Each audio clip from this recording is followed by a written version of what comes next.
सर्व कलेक्टरना सूचना गेलेल्या आहे की मुख्यमंत्री महोदयांनी देखील स्वतः सगळ्यांशी बोललेत। आता या संभाजीनगरच्या कलेक्टरसोबत मी स्वतः बोललोय आणि आमच्या पालकमंत्र्यांनी देखील आज बैठक देखील घेतली आहे। त्यामुळे तातडीने पंचनामे होतील आणि कुठेही शेतकऱ्यांना वाऱ्यावर सोडणार नाही। आपल्याला माहित आहे की शेतकऱ्यांच्या पाठीशी उभं राहणारं सरकार आपलं माहितीचं आहे। त्यामुळे अवकाळी आणि गारपीट याच्यातून शेतकऱ्यांना कुठेही दिलासा देण्याचा जो काही काम आहे शेतकरी आधीच नाराज आहे। कर्जमाफीवर गोंधळ सुरू आहे आणि त्यात यावेळेसही दुर्लक्ष सुरू आहे। कर्जमाफीच्या मुद्द्यावरही शेतकऱ्यांना अपेक्षित आहे की बघा, आता आम्ही निवडणुकांमध्ये जो काही वचननामा दिलेला आहे त्या वचननाम्यामध्ये जे काय आम्ही जनतेला आश्वासन दिलेले आहे, आता बघा सुरुवात झालेली आहे। आता एक एक करून आम्ही पुढे जातो टप्प्याटप्प्याने। त्यामुळे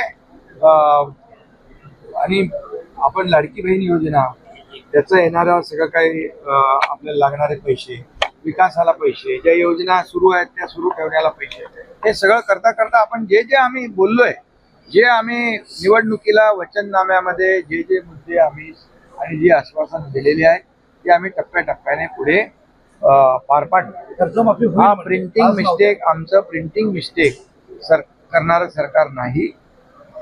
आम्ही जे बोलतो ते करतो आणि लोकांनी आम्हाला भरभरून मतदान केलेलं आहे। लँडस्लाईड मॅन्डेट मिळालेलं आहे। त्यामुळे आमची जबाबदारी आहे आणि आम्ही एक टीम म्हणून काम करतोय। त्यामुळे तुम्ही आता मी जेव्हा आश्वासन दिलं किंवा आम्ही जेव्हा तिघही बोलत होतो त्या निवडणुकीच्या पूर्वी, तेव्हा हेच सांगत होतो की जशी जशी सरकारची आर्थिक परिस्थिती मजबूत होत जाईल आणि शेवटी आपल्याला सगळ्या गोष्टी सगळं सांभाळायचं आहे।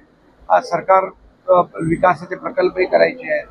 आपल्या संजय गांधी निराधार बाळ, श्रावण बाळ योजना, अशा योजनाही गरिबांच्या सुरू ठेवायच्या आहेत। लाडकी बहीण योजनाही आपण सुरू ठेवतोय। हे सगळं सुरू ठेवत असताना शेतकऱ्यांच्या पाठीशी देखील सरकार उभं राहणार आहे। बिलकुल यामध्ये आपल्याला एवढंच सांगतो की आमचं सरकार इतर लोकांसारखं प्रिंटिंग मिस्टेक म्हणणारं नाही। सामाजिक न्याय विभागाला निधी मिळत नाही, त्याच्यामुळे संजय शिरसाट यांनी त्यांचा उल्लेख केलेला पण आहे। तर तो निधी कसा आता या बजेटमध्ये काही विभागांना नक्कीच काही बजेटमध्ये पैसे कमी मिळाले, परंतु पुढच्या या आपल्या जुलैमध्ये होणाऱ्या पुरवणी बजेटमध्ये हे सगळं शेवटी कसं आहे, हा सर्व आर्थिक विषय आहे। त्यामुळे सरकार म्हणून आम्ही सगळ्यांनी मिळून आमची कलेक्टिव्ह जबाबदारी आहे।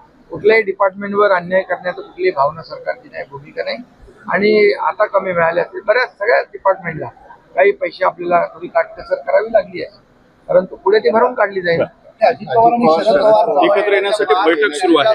राष्ट्रवादी काँग्रेस, पवार आणि शरद पवार दोघेही बोलतायत एकमेकांच्या कानात। अरे बाबा, आज आम्ही सहकारला 150 वर्ष झाली आणि म्हणून आपली जी राज्य सहकारी बँक आहे त्याचा कार्यक्रम होता।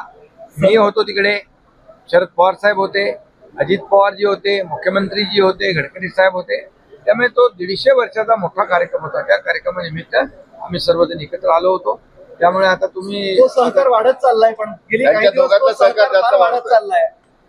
तुम्हाला नवा सहकारी मिळणार आहे। अरे बाबा, प्रत्येक पक्षाचा हा विषय असतो, प्रत्येक पक्षाचा हा अंतर्गत विषय असतो। त्यामुळे शेवटी हे मला विचारलं नाही पाहिजे, तुम्ही त्या दोघांना विचारलं पाहिजे। एकट्याने संघर्ष करा।